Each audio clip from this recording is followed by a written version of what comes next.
কোথাও চলিয়া যাব জীবনানন্দ দাশ।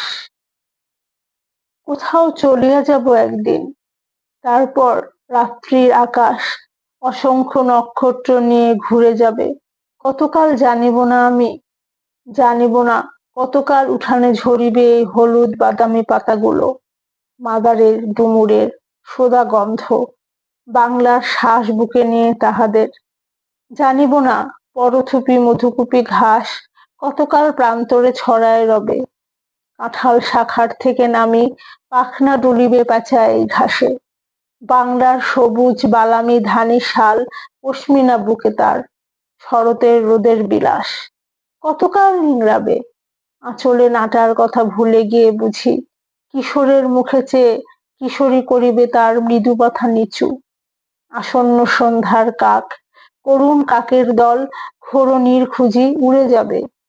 দুপুরে ঘাসের বুকে সিঁদুরের মতো রাঙা লিচু মুখ গুজে পড়ে রবে। আমিও ঘাসের বুকে রব মুখ গুজি। মৃদু কাঁপনের শব্দ, গোরচনা দিনই রং চিনিব না কিছু।